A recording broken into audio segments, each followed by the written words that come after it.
ఓం నమ శివాయ. నమస్కారం అండి.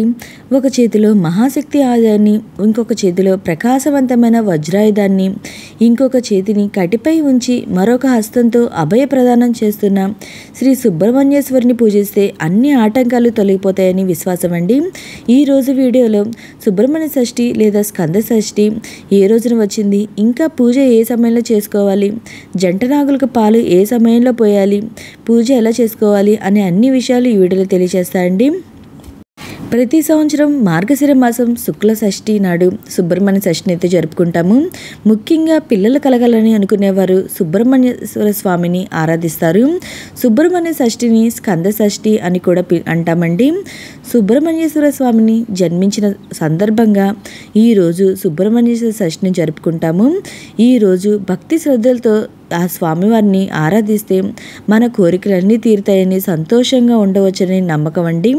ముఖ్యంగా పిల్లలు కలగాలనుకునేవారు ఈ సుబ్రహ్మణ్యేశ్వర స్వామిని తప్పకుండా ఆరాధిస్తే సంతాన ప్రాప్తి అనేది కలుగుతుంది.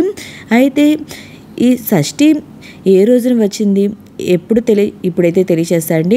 షష్ఠి తిథి ప్రారంభం వచ్చి 2025 సంవత్సరం నవంబర్ 25వ తేదీ అనగా రేపే అండి. రాత్రి 10:56 ప్రారంభమయ్యి 2025 సంవత్సరం నవంబర్ 26వ తేదీ అనగా బుధవారం రోజున అర్ధరాత్రి 12:01 వరకు అయితే మనకి షష్ఠి తిథి అయితే ఉంటుంది. సూర్యోదయానికి ఉన్న తిథి ప్రకారం చేసుకోవాలి కాబట్టి మనం 2025 సంవత్సరం నవంబర్ 26వ తేదీ అనగా బుధవారం రోజున సుబ్రహ్మణ్య షష్ఠిగాను లేదా స్కంద షష్ఠిగాను నిర్వహించుకోవాలి. ఈరోజు నక్షత్రం వచ్చి శ్రవణ నక్షత్రము. ఈరోజు ఉపవాసం ఉండి సుబ్రహ్మణ్యేశ్వర స్వామిని ఆరాధిస్తే నాగదోషాలు తొలగిపోతాయండి. అలాగే జ్ఞానం, బుద్ధి, వృద్ధి కూడా పొందవచ్చు. కుజదోషాలు ఉన్నవారు కూడా సుబ్రహ్మణ్య స్వామిని షష్ఠి నాడు ఆరాధిస్తే చాలా మంచిదండి. ఎవరికైతే సంతానం కలగలేదో వారైతే సుబ్రహ్మణ్య స్వామిని ఆరాధిస్తే సంతాన ప్రాప్తి అనేది కలుగుతుంది. ఇంకా ఎవరైతే నాగుల చవితి రోజు పుట్టలో పాలు పోయడానికి వీలు కుదరలేదో వాళ్ళు కూడా ఈరోజు జంట నాగులకు పాలు అనేది పోయవచ్చండి. ఇంకా ఇంటి దగ్గర ఆ స్వామివారికి పూజ అనేది నిర్వహించుకోవచ్చు. ఓకే అండి.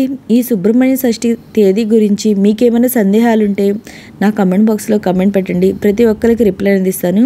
ఈ వీడియో నచ్చినట్లయితే లైక్ చేయండి, మీ ఫ్రెండ్స్ అండ్ ఫ్యామిలీ మెంబర్కి షేర్ చేయండి. Thank you for watching.